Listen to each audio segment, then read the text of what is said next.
Swatches panel ကိုသုံးပြီးတော့ကိုလိုချင်တဲ့ color တွေအသစ်ဆောက်တဲ့နည်းလမ်းကိုအရင်သင်ခန်းစာမှာတော့ကျွန်တော်လေ့လာခဲ့ပြီးပါပြီ။အခုသင်ခန်းစာမှာတော့ color panel ကိုသုံးပြီးတော့ unnamed colors တွေဆောက်တဲ့နည်းလမ်းကိုလေ့လာမှာဖြစ်ပါတယ်။ InDesign သုံးတဲ့သူအများစုကတော့အကြောင်းဖြည့်တာနဲ့ပတ်သက်လာလို့ရှိရင် color panel ကိုခေါ်ပြီးတော့အလွယ်တကူပဲသုံးလိုက်ကြပါတယ်။ဒါပေမဲ့ကိုသုံးလိုက်တဲ့ color ကိုကြတော့ Swatches panel ထဲမှာ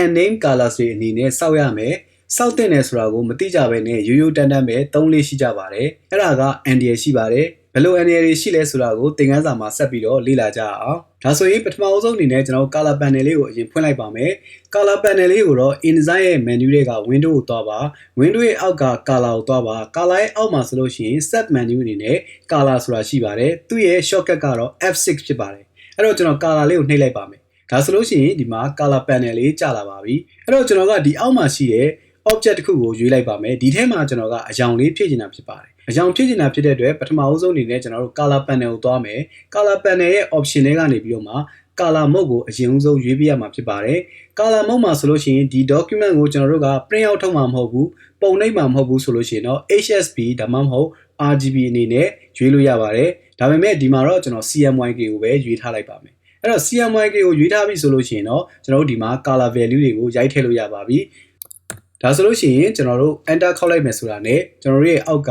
object ထဲမှာဒီ color လေးဝင်သွားတာကိုတွေ့ရပါမယ်အဲ့တော့ color တွေကိုရွေးတဲ့နေရာမှာအခုလိုမျိုးကျွန်တော်တို့က color value တွေကိုရိုက်ထည့်လို့ရတယ်လို့မျိုးဒီအောက်ဆုံးက color bar လေးမှာကိုကြိုက်တဲ့အရာကိုလည်းအခုလိုမျိုးလိုက်ပြီးတော့မှရွေးလို့ရပါတယ်ဘယ်လိုပဲဖြစ်ဖြစ်ကျွန်တော်ပထမသင်ခန်းစာမှာပြောထားတဲ့အတိုင်းပဲပေါ့နော်အကယ်၍ကိုကပုံနှိပ်မှာဆိုလို့ရှိရင်တော့ဒီ color တွေကိုရွေးတဲ့နေရာမှာ color swatches book ထဲကနေပြီးတော့မှ color chat ထဲမှာပါတဲ့value တွေအတိုင်းကိုရွေးတာကအကောင်းဆုံးပဲဖြစ်ပါတယ်ဒါမှသာလျှင်ကိုရွေးလိုက်တဲ့အရောင်နဲ့တကယ်ပုံနှိပ်လိုက်တဲ့အခါမှာထွက်လာမယ့်အရောင်တွေကကိုက်ညီမှာဖြစ်ပါတယ်အဲ့တော့ဒီနေရာမှာဆိုလို့ရှိရင်ကျွန်တော်တို့ကအရောင်တွေကိုရွေးတဲ့အခါမှာ color chat ထဲမှာပါနေတဲ့ color value တွေအတိုင်းပဲရိုက်ထားသည့်တိုင်အောင်တော့မှကျွန်တော်တို့ပြဿနာနှစ်ခုရှိပါတယ်ပထမပြဿနာကဘာလဲဆိုတော့ဒီ document ကိုကျွန်တော်တို့က print out မထုတ်သေးဘဲနဲ့တခြားတရားကိုလက်လွဲပြီးတော့ပေးလိုက်တယ်ဆိုလို့ရှိရင်အခုကျွန်တော်တို့သုံးထားတဲ့ color က CMYK color ကိုသုံးထားလား RGB color ကိုသုံးထားလားဆိုတာကိုသူ့အနေနဲ့မသိနိုင်ပါဘူး။ဘာကြောင့်လဲဆိုတော့ဒီ color ကကျွန်တော်တို့ရဲ့ဒီ swatches panel ထဲမှာရှိမနေတဲ့အတွက်သူမသိတာဖြစ်ပါတယ်။နောက်ထပ်ပြဿနာတစ်ခုကကြတော့ဒီအရာအတိုင်းပဲကျွန်တော်တို့ကတခြားသော object တွေမှာလိုက်ပြီးတော့မှသုံးနေတယ်ဆိုလို့ရှိရင်ဒီအရာအတိုင်းပဲထပ်တူကြအောင်ဖြည့်ဖို့ဆိုရင်အရန်ကိုခက်ခဲပါတယ်။အဲ့ဒီပြဿနာနှစ်ခုရှိပါတယ်။အဲ့ဒီပြဿနာကိုဖြေရှင်းနိုင်မှုအတွက်ဆိုလို့ရှိရင်တော့ကျွန်တော်တို့ကအခုရွေးလိုက်တဲ့ color ကို unnamed color အနေနဲ့ swatches panel ထဲမှာထည့်ပေးရမှာဖြစ်ပါတယ်။အဲ့လိုထည့်နိုင်ဖို့အတွက်ဆိုလို့ရှိရင်ကျွန်တော်တို့ color panel ရဲ့ option တွေကနေပြီးတော့မှဒီအောက်ဆုံးမှာ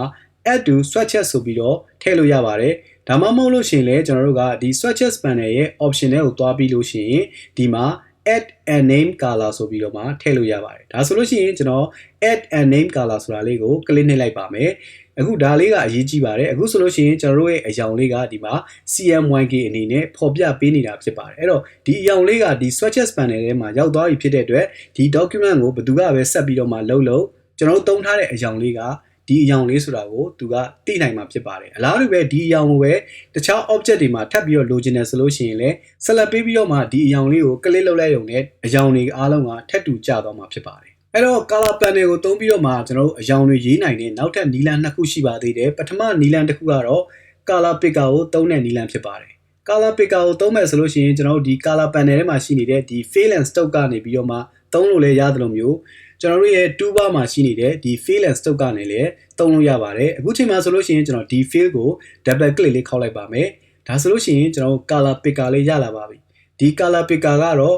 Photoshop သုံးတဲ့လူတွေဆိုလို့ရှိရင်ရင်းနှီးပြီးသားဖြစ်ပါလိမ့်မယ်အဲ့တော့ဒီမှာဆိုလို့ရှိရင်ကျွန်တော်တို့ကြိုက်တဲ့ color တစ်ခုကိုကျွန်တော်ရွေးလိုက်မယ်ဒီဘက်မှာဆိုလို့ရှိရင် color slider လေးကိုဆွဲပြီးတော့မှကိုကြိုက်တဲ့ color လေးကိုရွေးလိုက်မယ်ဒီနေရာမှာလည်း color picker ကိုသုံးတဲ့အခါမှာလည်းစောစောကကျွန်တော်ပြောသလိုပဲ print ထုတ်မယ်ဆိုလို့ရှိရင်တော့ color value တွေကိုအတိအကျရိုက်ထည့်တာအကောင်းဆုံးပဲဖြစ်ပါတယ်ဟုတ်ပြီဒါဆိုလို့ရှိရင်ကျွန်တော်တို့က color picker သုံးပြီးတော့မှ color အရောင်ကိုရွေးလိုက်ပြီဆိုလို့ရှိရင်အခုချိန်မှာကျွန်တော်က okay နှိပ်လိုက်မယ်ဆိုလို့ရှိရင်ကျွန်တော်တို့ဒီမှာဆက်လက်ပေးထားတဲ့ color လေးကဒီအရောင်ကို update ဖြစ်သွားမှာဖြစ်ပါတယ်အကယ်၍ကျွန်တော်တို့က update မဖြစ်ချင်ဘူးနောက်ထပ် color အသစ်တစ်ခုအနေနဲ့တိန်းနေတာဆိုလို့ရှိရင်တော့သူ့ရဲ့အောက်မှာရှိတဲ့ add CMYK swatch ဆိုတာလေးကိုနှိပ်ပေးလိုက်ပါဒါဆိုလို့ရှိရင်ကျွန်တော်တို့ရဲ့ swatches panel ထဲမှာ color အသစ်တစ်ခုအနေနဲ့ဝင်သွားပြီဖြစ်ပါတယ်။ Okay ဒီလိုမျိုးဝင်သွားပြီဆိုရင်တော့ကျွန်တော်တို့က okay နှိပ်လိုက်လို့ရပါပြီ။ အဲ့တော့တပြိုင်တည်းမှာပဲကျွန်တော်တို့ရွေးထားတဲ့ဒီ object လေးမှာဆိုလို့ရှိရင်လည်းကျွန်တော်တို့အခုအသစ်ရွေးလိုက်တဲ့ color လေးကဝင်သွားတာကိုတွေ့ရပါတယ်ဒါကတော့ color picker ကိုသုံးတဲ့ပထမနည်းလမ်းဖြစ်ပါတယ်ဒုတိယနည်းလမ်းကကြတော့ eyedropper 2ကိုသုံးတဲ့နည်းလမ်းဖြစ်ပါတယ် eyedropper 2ကိုသုံးဖို့ဆိုလို့ရှိရင်တော့ကျွန်တော်တို့ toolbar ကိုသွားပါမယ် toolbar ထဲမှာ color themes 2ဆိုတာရှိပါတယ် color themes 2ကိုကြာကြာလေးနှိပ်ထားလိုက်မယ်ဆိုလို့ရှိရင်သူ့ရဲ့အောက်မှာအခုလိုမျိုး eyedropper 2လေးကိုတွေ့ရမှာဖြစ်ပါတယ်သူ့ရဲ့ shortcut ကတော့ I ဖြစ်ပါတယ် eyedropper 2လေးကိုယူလိုက်ပြီဆိုလို့ရှိရင်အခုမြင်ရတဲ့အတိုင်းပဲကျွန်တော်တို့ရဲ့ eyedropper 2လေးကအောက်ဘက်မှာအဖြူရောင်လေးရှိနေတာကိုတွေ့ရပါမယ်အဲ့တော့ဒီ eyedropper 2လေးကိုသုံးပြီးတော့မှကျွန်တော်တို့ရဲ့ document ထဲမှာရှိနေတဲ့ကိုကြိုက်တဲ့ color တစ်ခုပေါ်မှာ click ချလိုက်ပါဒါဆိုရင်ကျွန်တော်ဒီနေရာလေးမှာ click ချလိုက်မယ်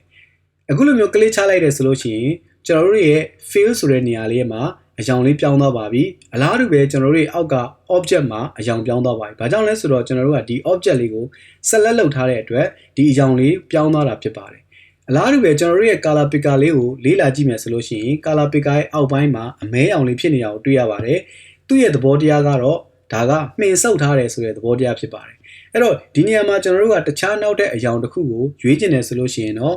keyboard ကနေပြီးတော့မှ window မှာဆိုလို့ရှိရင် alt key Mac မှာဆိုလို့ရှိရင် option key လေးကိုနှိပ်လိုက်ပါဒါဆိုလို့ရှိရင်ကျွန်တော်တို့ color picker လေးကငကိုမူလအတိုင်းပဲဘာအရောင်မှမဆုပ်ထားတဲ့အနေအထားလေးကိုတွေ့ရပါလိမ့်မယ်အဲ့ဒီအချိန်မှာကျွန်တော်တို့ကတခြားကိုကြိုက်တဲ့အရောင်တစ်ခုကိုသွားပြီးတော့မှ click နှိပ်လိုက်မယ်ဆိုလို့ရှိရင်ဒီအရောင်လေးကဝင်သွားပါပြီဒီနည်းနဲ့ကျွန်တော်တို့က color picker ကိုသုံးပြီးတော့လေအရောင်တွေကိုကိုကြိုက်တဲ့အရောင်ကိုရွေးလို့ရပါတယ်ဒီမှာဆိုလို့ရှိရင်ကျွန်တော်တို့ရဲ့ color mode က RGB color mode ပြောင်းသွားတာကိုတွေ့ရပါတယ်အဲ့တော့အခုချိန်မှာကျွန်တော်တို့ကဒီအရောင်လေးကိုလည်းစောစောကလိုပဲ unnamed color အနေနဲ့ save လုပ်ချင်တာဖြစ်တဲ့အတွက် swatches ရဲ့ option ကိုသွားပြီးတော့မှ add unnamed colors လို့နှိပ်လိုက်တာနဲ့သူ့ရဲ့ color လေးကဒီမှာဝင်သွားတာကိုတွေ့ရပါလိမ့်မယ်ဒီမှာဆိုလို့ရှိရင်သူ့ရဲ့ color လေးက